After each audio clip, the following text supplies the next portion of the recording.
Meet the editors. തലക്കെട്ടിനു വേണ്ടിയോ budget എന്നാണ് ചോദ്യം.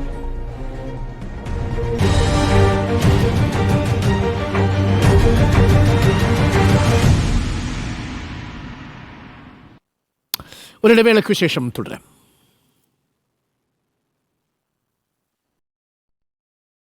Welcome back. തലക്കെട്ടിന് വേണ്ടിയുള്ള ബഡ്ജറ്റോ എന്നാണ് ചോദ്യം. ഉണ്ണി ബാലകൃഷ്ണൻ, ഇന്നലെ പ്രധാനമന്ത്രി പറഞ്ഞത് ഇടത്തരക്കാരെയും പാവപ്പെട്ടവരെയും ലക്ഷ്മി കടാക്ഷിക്കട്ടെ എന്നാണ്. അതേപോലെ നമ്മുടെ പ്രസിഡന്റിൻ്റെ നയപ്രഖ്യാപന പ്രസംഗത്തിലും ഇടത്തട്ടുകാരെ കുറിച്ച് മിഡിൽ ക്ലാസ് 8 തവണ ഉപയോഗിച്ചു. ഇന്നിപ്പോൾ വന്നിരിക്കുന്ന ബജറ്റിനെ കുറിച്ച് ദേശീയ മാധ്യമങ്ങളെല്ലാം മിഡിൽ ക്ലാസ് എന്നാണ് ടൈറ്റിൽ ചെയ്തിരിക്കുന്നത്.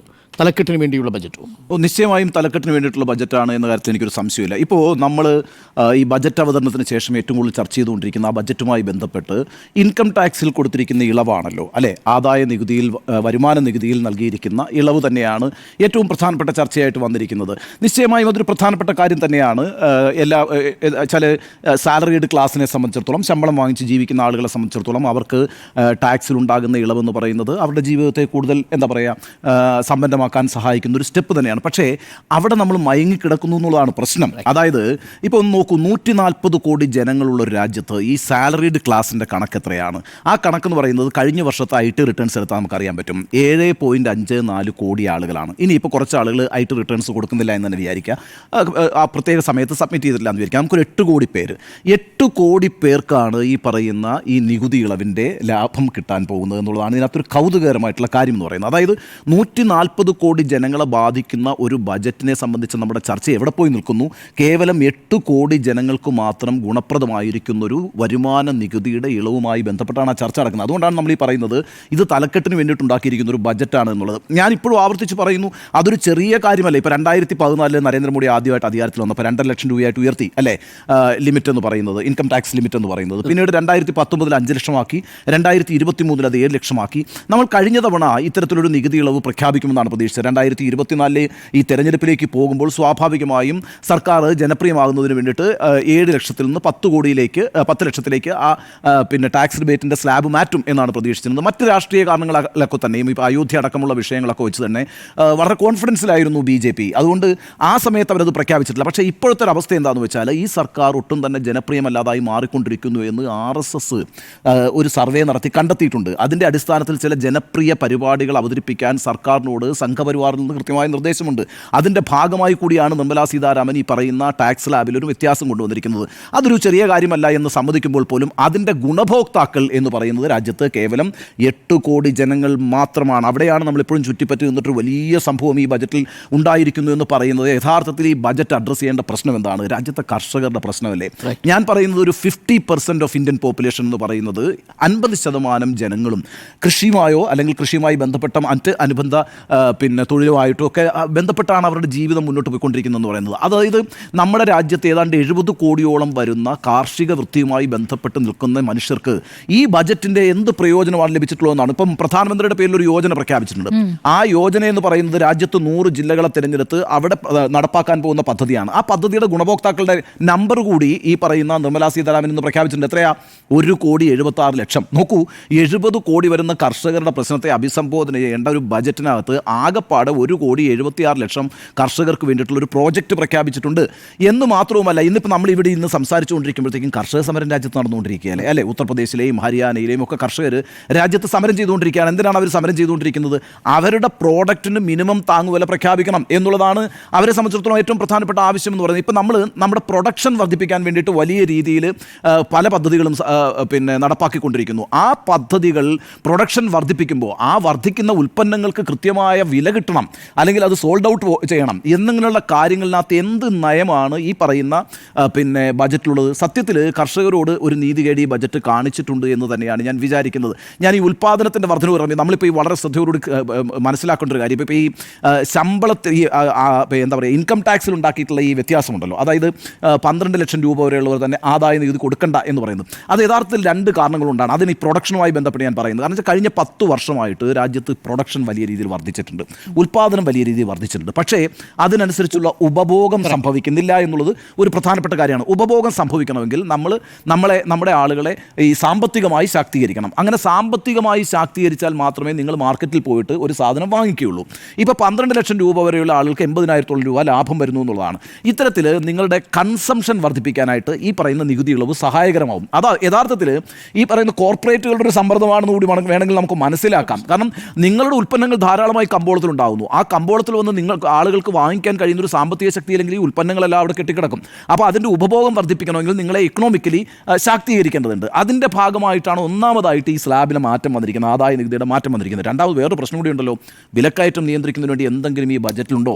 വിലക്കയറ്റം നിയന്ത്രിക്കുന്നതുമായി ബന്ധപ്പെട്ടൊരു പദ്ധതിയിലെന്ന് മാത്രമല്ല, വിലക്കയറ്റം ഇങ്ങനെ കൂടിക്കൊണ്ടിരിക്കുന്നു. അപ്പോൾ ഇന്ധന വിലയുടെ വർധന അതൊക്കെ അങ്ങനെ തന്നെ നിൽക്കുകയാണ്. അപ്പോൾ അവിടെ ഒന്നും ഒരു ആശ്വാസവും നൽകാൻ കഴിയാത്ത ബജറ്റ് ഈ പറയുന്നൊരു പൊടിക്കൈയിലൂടെ ഈ ജനശ്രദ്ധ നേടിയിരിക്കുകയാണ്.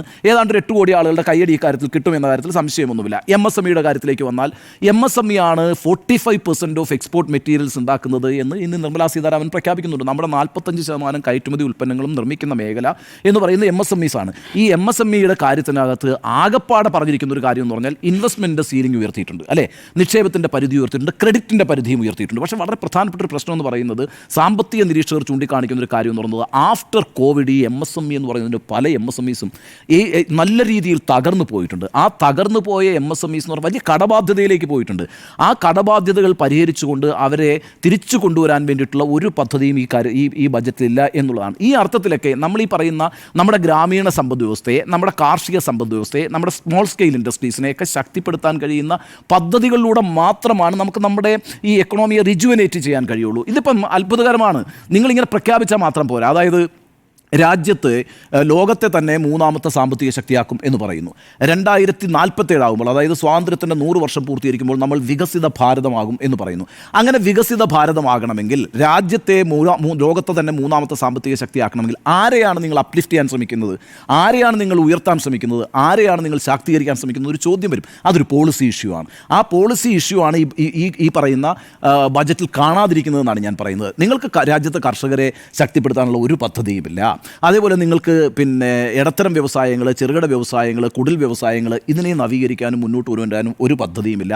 അത്ഭുതകരമായൊരു കാര്യമെന്ന് പറയുന്നത് രാജ്യത്തെ ഏറ്റവും പ്രധാനപ്പെട്ട ഒരു നിയമമാണല്ലോ തൊഴിലുറപ്പ് നിയമം. ഈ തൊഴിലുറപ്പ് നിയമത്തിൽ നമ്മൾ കഴിഞ്ഞ ബജറ്റിൻ്റെ സമയത്തും പറഞ്ഞതാണ്, എവിടെയാണോ 86,000 കോടി രൂപയാണ് തൊഴിലുറപ്പിന് കഴിഞ്ഞ വർഷം വെച്ചിരുന്നത്, അത് തന്നെ അതിൻ്റെ മുമ്പിലത്തെ വർഷത്തേക്കാൾ 3,000 കോടി കുറവാണ്.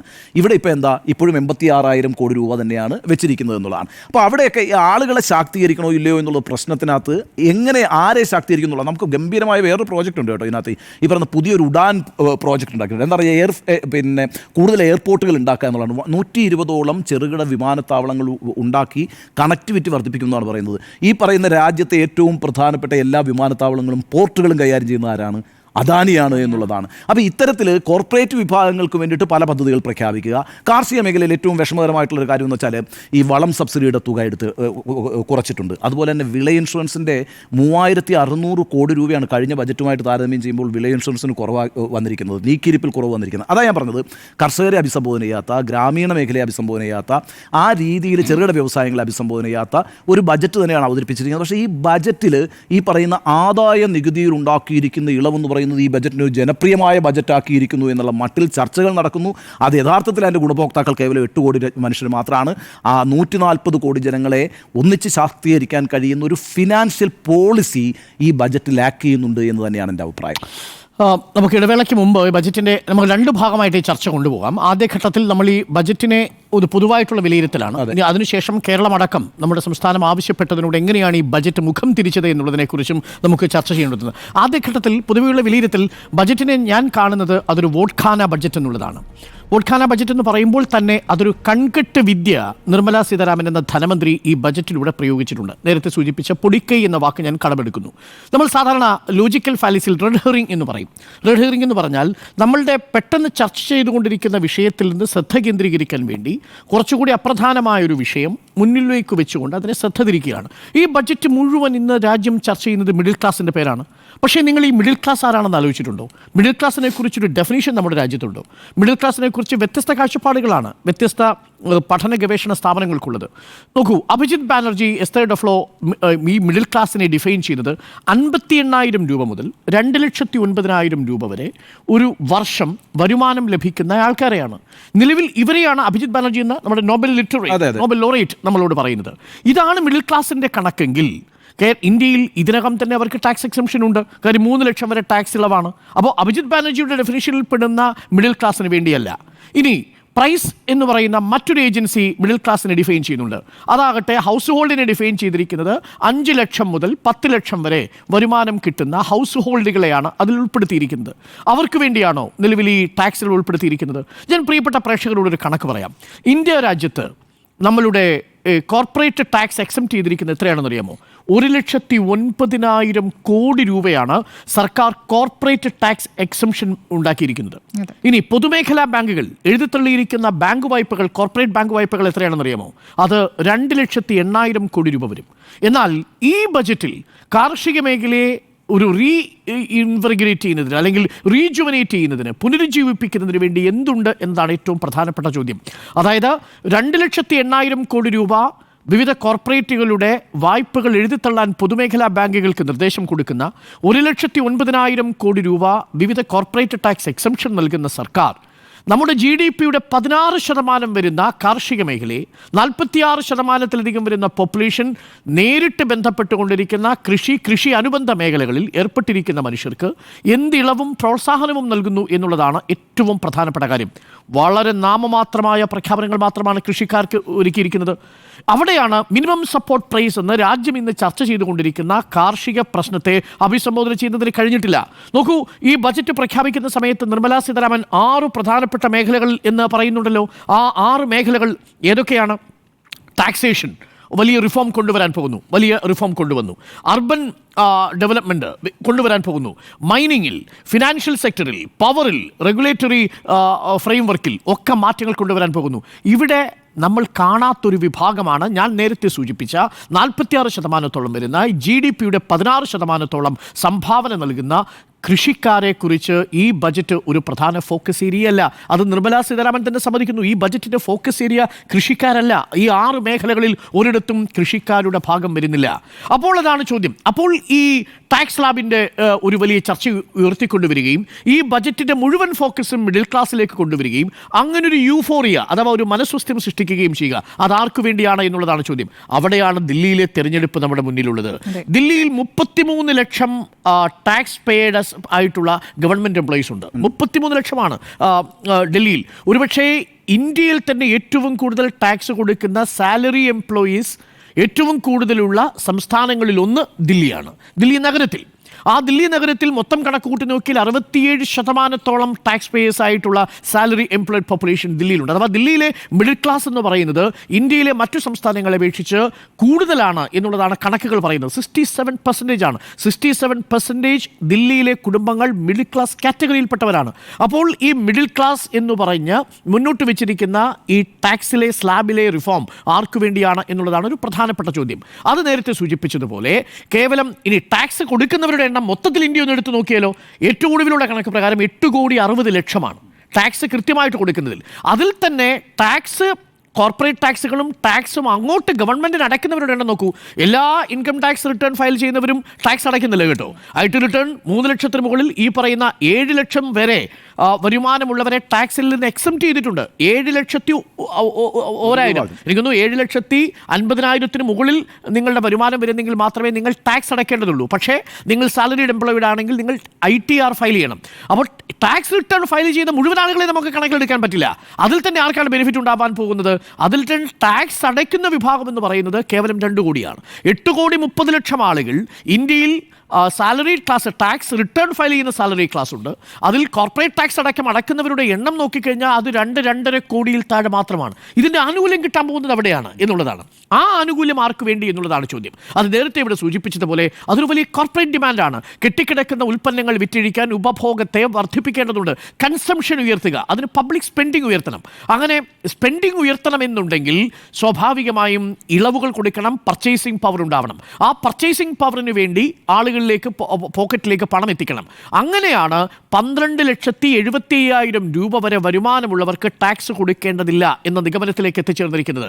അത് കേവലം ഞാൻ നേരത്തെ സൂചിപ്പിച്ചതുപോലെ 8,30,00,000 വരുന്ന ടാക്സ് പേയേഴ്സിന് 2 കോടിയോളം വരുന്ന ടാക്സ് കൃത്യമായിട്ട് കണക്ക് കൊടുക്കുന്ന ആളുകളെ സംബന്ധിച്ചിടത്തോളമാണ് ലാഭകരമായി മാറുക എന്നതാണ് ഞാൻ മനസ്സിലാക്കുന്നത്. അതാവട്ടെ ദില്ലി തെരഞ്ഞെടുപ്പിനെ മുൻകൂട്ടി കണ്ടുകൊണ്ടുള്ള ഒരു വലിയ രാഷ്ട്രീയ നീക്കം കൂടിയാണ്. അതുകൊണ്ടാണ് ഞാൻ സൂചിപ്പിച്ചത് ഇതൊരു കൺകെട്ടാണ്. ഒരു വലിയ ഭൂരിപക്ഷത്തെ അത് 0.5% മാത്രം മതി നിങ്ങൾക്ക് കർഷകർക്കുള്ള MSP ലീഗൽ ഗ്യാരണ്ടി നൽകാൻ.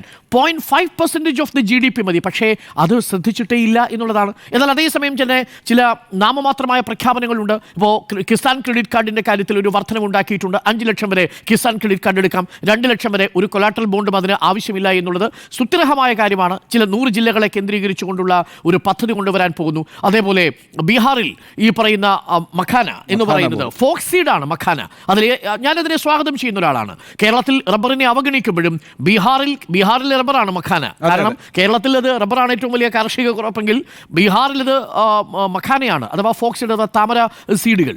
എന്താണ് ഈ മഖാനയുടെ പ്രത്യേകത?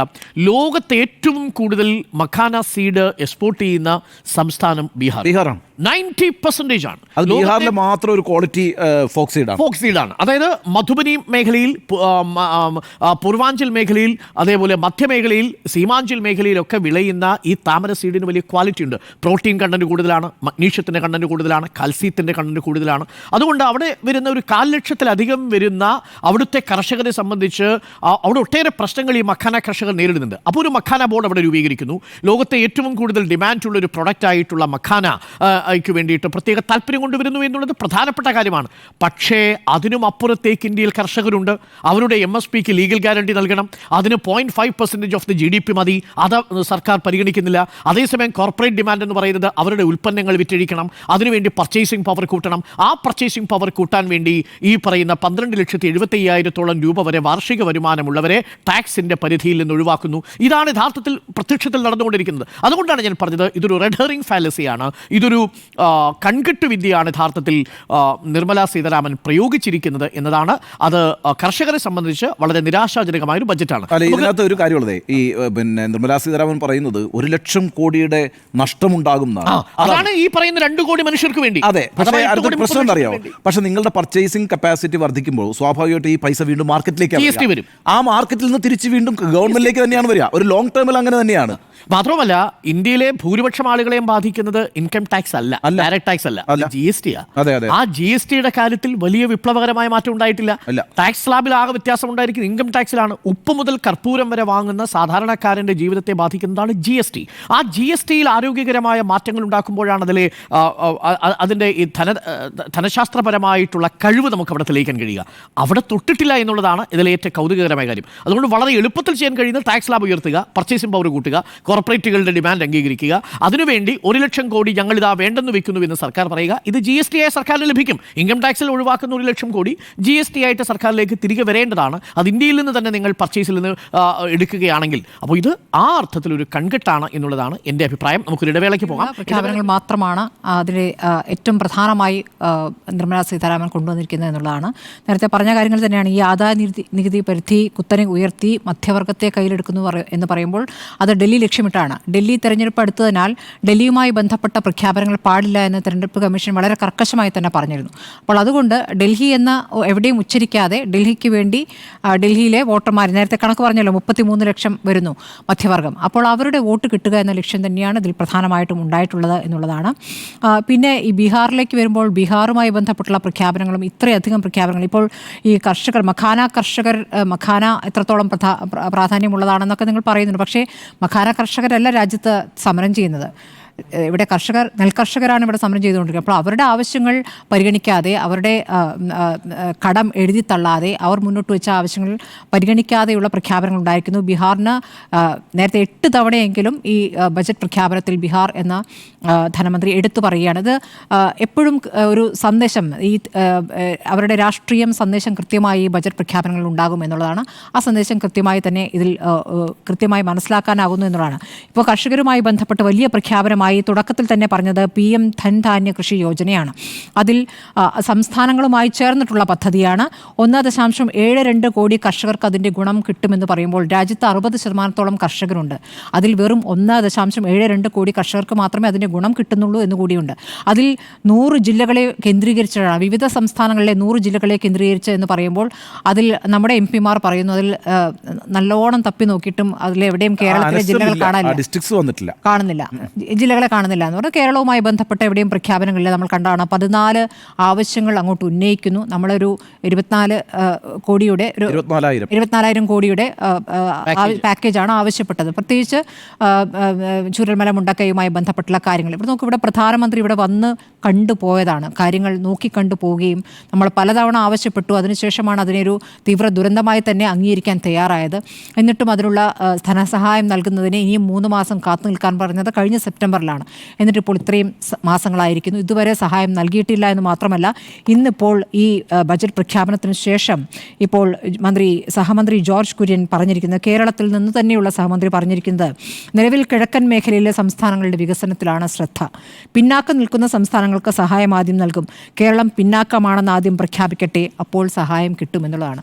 അതായത് കേരളം പിന്നാക്കമല്ലാത്തതുകൊണ്ടാണ് പല കാര്യത്തിലും കേരളത്തിന് സഹായം കിട്ടാത്തത്. കടമെടുപ്പ് പരിധിയുമായി ബന്ധപ്പെട്ട് നമ്മൾ മുന്നോട്ട് വയ്ക്കുന്ന എന്താവശ്യങ്ങളായാലും നമ്മൾ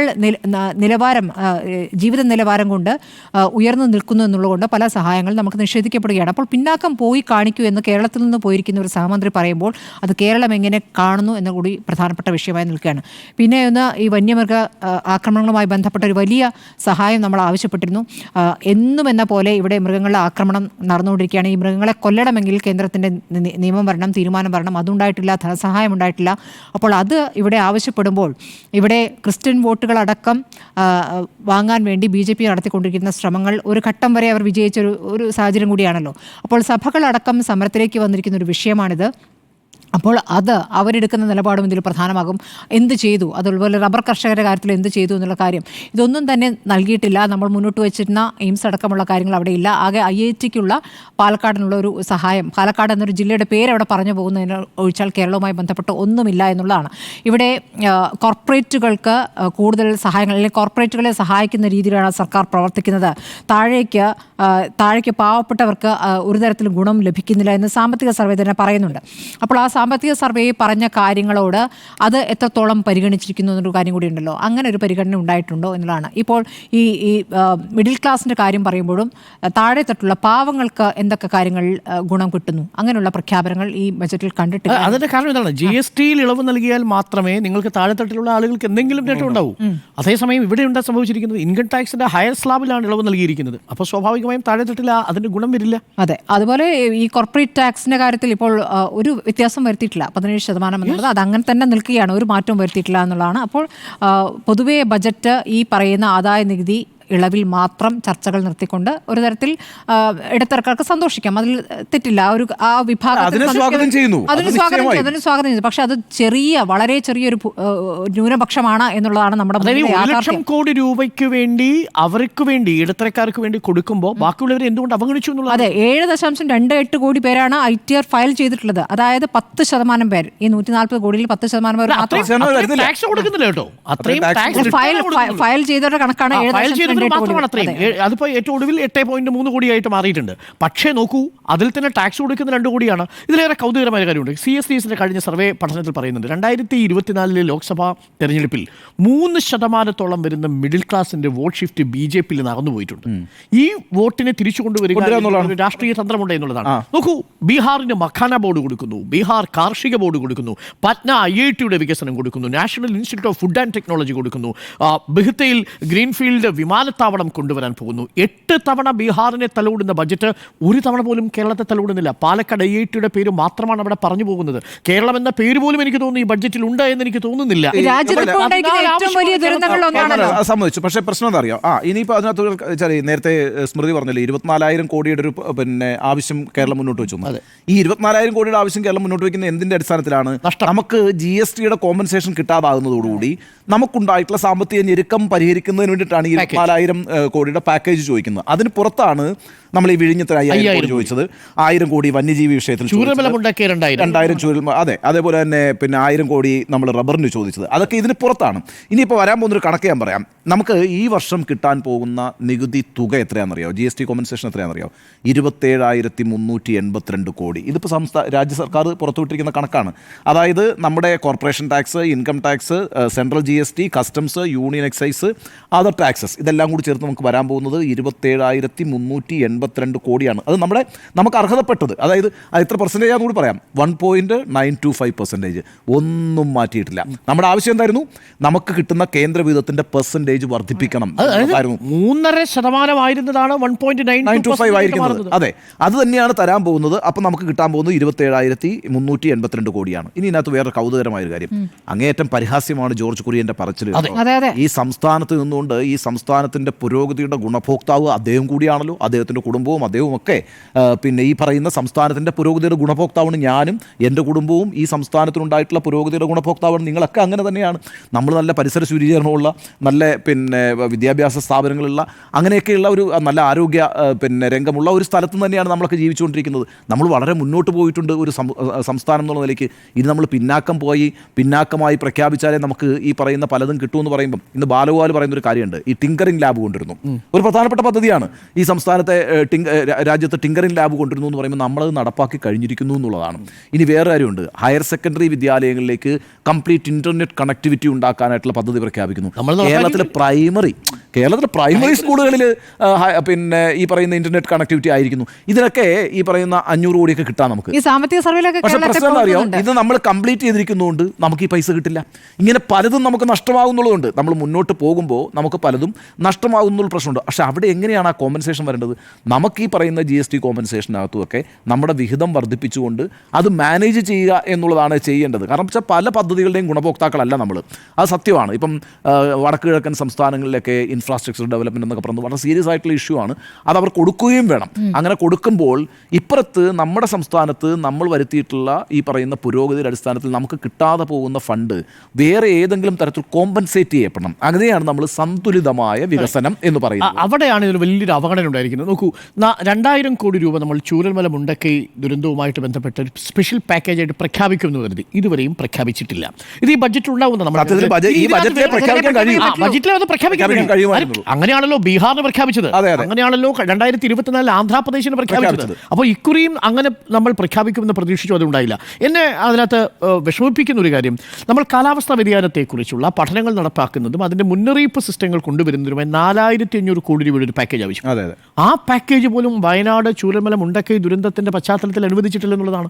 മടങ്ങിയെത്തുന്ന പ്രവാസികൾക്ക് വേണ്ടിയിട്ട് ഒരു 1500 കോടിയോളം രൂപയുടെ ഒരു പദ്ധതി വേണമെന്ന് പറഞ്ഞു. അതിനും ഒരു പരിഗണനയും നൽകിയിട്ടില്ല എന്നുള്ളതാണ്. ചുരുക്കത്തിൽ ആ അർത്ഥത്തിൽ കേരളത്തെ പൂർണ്ണമായും രാഷ്ട്രീയമായി അവഗണിച്ചു എന്ന് തന്നെ നമുക്ക് നിസ്സംശയം പറയാം. കേരളത്തിന്റെ പ്രവാസി വിഷയം മാറ്റിവെക്കാം, രാജ്യത്തിന്റെ തന്നെ റെമിറ്റൻസിനകത്ത് പ്രവാസികളുടെ കോൺട്രിബ്യൂഷൻ.